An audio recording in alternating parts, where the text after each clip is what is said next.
వి gold trusted gold buyers తాకట్టులో ఉన్న బంగారాన్ని విడిపించి ఈ రోజు ఉన్న మార్కెట్ ధరకే కొనబడును. మరిన్ని వివరాలకు సంప్రదించండి 7710 అందరికీ నమస్కారం.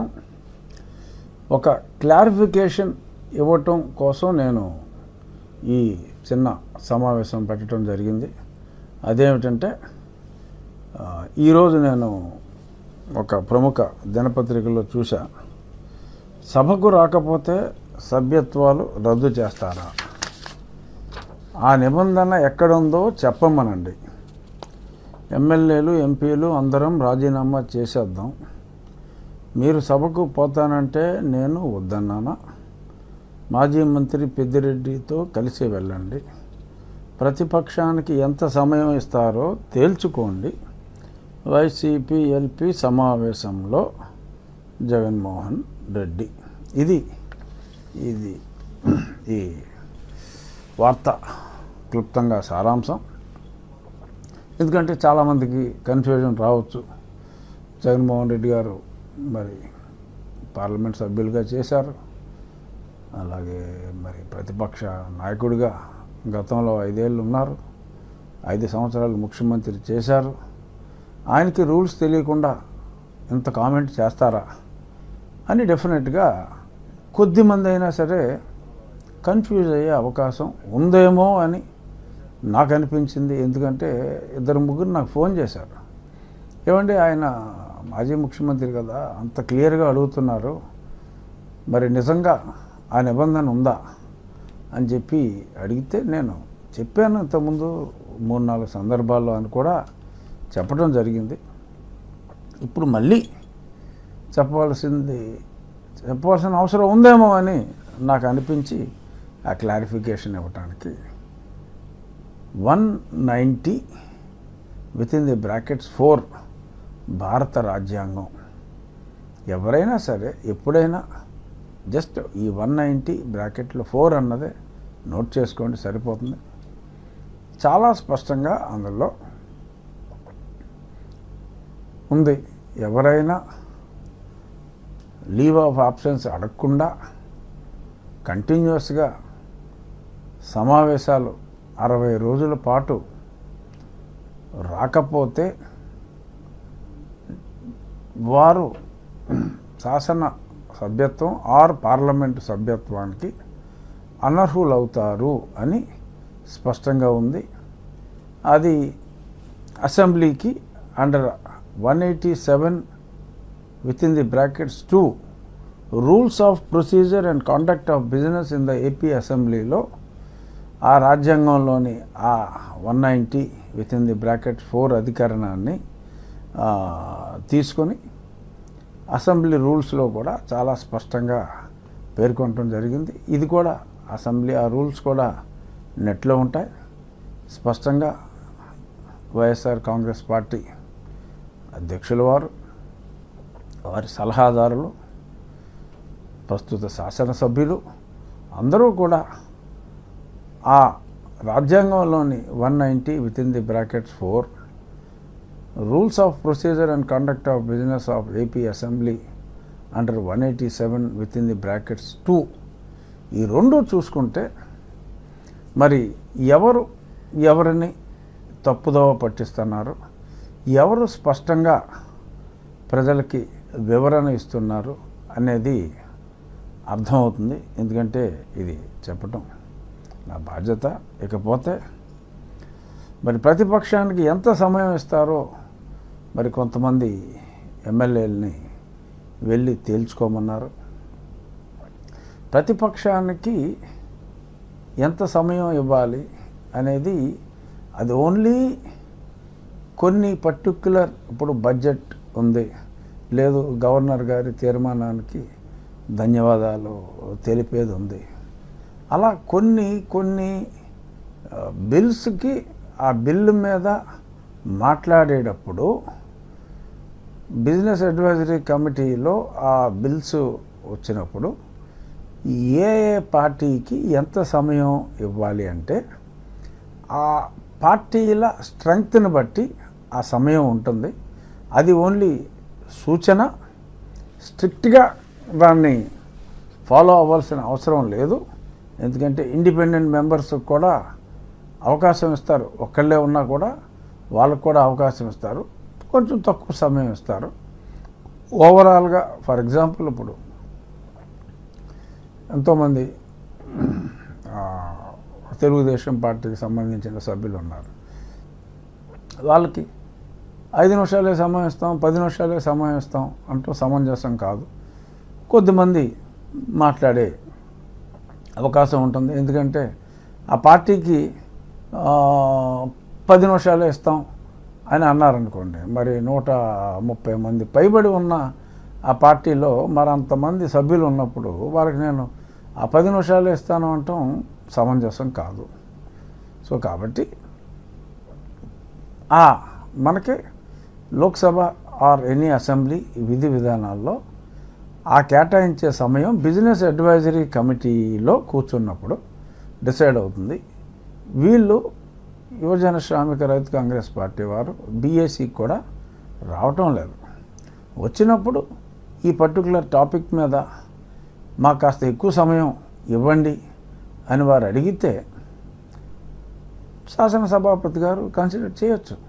ఆ డిస్క్రిప్షన్ చాలా వరకు ఉంటుంది. బట్ అసెంబ్లీలో శాసనసభ్యులు మాట్లాడేది ఒక బిల్లుల మీదే కాదు. 0 అవర్ ఉంటుంది. మెయిన్గా ముఖ్యంగా ప్రశ్నోత్తరాల సమయం క్వశ్చన్ అవర్ ఉంటుంది. ప్రతిరోజు క్వశ్చన్ అవర్లో 2 ప్రశ్నలు వైఎస్ఆర్ కాంగ్రెస్ పార్టీ వారికి వస్తున్నాయి. కాకపోతే వారెవరో సభలో ఉండలేదు. ప్రతి ప్రశ్నకి కనీసం 10 నిమిషాల పాటు మినిమం చర్చ జరుగుతుంది. కొన్ని ప్రశ్నలకి ఒక్కొక్కసారి 20 నిమిషాలు కూడా చర్చ జరుగుతుంది. మరి వారి 2 ప్రశ్నలకి వారు ఉంటే మరి చాలా సమయం వారికి ఆటోమేటిక్గా కేటాయించడం జరిగి ఉండేది. అలాగే 0 అవర్లో రెస్ట్రిక్షన్స్ ఏమీ లేవు. కాలింగ్ అటెన్షన్ అని ఒక ఆయుధం ఉంది. మరి ఏదన్నా ఎమర్జెన్సీగా matter of urgent public importance ఉన్నప్పుడు ఆ మధ్యన ఎక్కడికో వెళ్ళారు, ఏదో ఆందోళన చేశారు, సపోజ్ ఆ సమయంలో అసెంబ్లీ ఉందనుకోండి, ఓకే పలానా ఇష్యూ మీద కాలింగ్ అటెన్షన్ నోటీస్ ఇచ్చారు అంటే ఆ సంబంధిత మంత్రి గారు ఇప్పుడు నోటీస్ ఇచ్చిన ఆయనకి అవకాశం ఇస్తారు. ఆ సంబంధిత మంత్రి గారు సమాధానం చెప్తారు. షార్ట్ డిస్కషన్ ఒక అరగంట సేపు దాని మీద కూడా చర్చ జరుగుతుంది. అలాగే అడ్జర్న్మెంట్ మోషన్ అని ఉంటుంది. ఏదన్నా ఇంతకు మించి ఎమర్జెన్సీ వస్తే అప్పటికప్పుడు సభ రెగ్యులర్ బిజినెస్ని ఆపి కూడా 10% మంది సంతకం పెట్టవలసిన అవసరం ఉంది అక్కడ. అంటే మన సభ్యుల సంఖ్య 175 ఉంటే సుమారు ఒక 18 మంది సంతకం పెడితే ఆ మ్యాటర్ ఇంపార్టెన్స్ని బట్టి అది కూడా అలౌ చేస్తారు, అడ్జర్న్మెంట్ మోషన్. సో ఇలాగా సభ్యులు మాట్లాడటానికి ఎన్నో ఉన్నాయి శాసనసభలో. అంతేగాని నాకు ఎంత సమయం ఇస్తారో కనుక్కోండి అంటే నువ్వు కాలింగ్ అటెన్షన్ ఇస్తావా, అడ్జర్న్మెంట్ మోషన్ ఇస్తావా, నువ్వు ప్రశ్నోత్తరాల సమయంలో అడుగుతావా, 0 అవర్లో అడుగుతావా అన్నదేమీ తెలియకుండా మరి నాకెంత సమయం ఇస్తారు, మీకెంత సమయం ఇస్తారు, మీరే తెలుసుకోండి పోండి అని అంటాం. అది ఆ స్థాయి గల వ్యక్తికి మరి 5 ఏళ్ళు ప్రతిపక్ష నాయకుడిగా, 5 ఏళ్ళు ముఖ్యమంత్రిగా, పార్లమెంటు సభ్యుడిగా ఉన్న వ్యక్తులు ఈ రకంగా ప్రజల్ని తప్పుదోవ పట్టించటం అది ఒక శాసనసభ్యునిగా, మాజీ పార్లమెంట్ సభ్యునిగా అది సమంజసం కాదు అని నేను చెప్పడం కోసం, అంటే ప్రజలకి తెలియజేయటం కోసం నేను దీన్ని చెప్పడం జరిగింది. సో మాట్లాడాలి అని అంటే ఇన్ని అవకాశాలు ఉన్నాయి, ఇన్ని రకాలుగా మాట్లాడవచ్చు. స్పెసిఫిక్గా పలానా బడ్జెట్ మీద మాట్లాడాలి, ఇంకాస్త సమయం ఇవ్వండి అధ్యక్ష అని చెప్పి వారు అడిగితే తప్పకుండా కన్సిడర్ చేసే అవకాశాలు ఎక్కువ ఉంటాయి. శాసనసభలో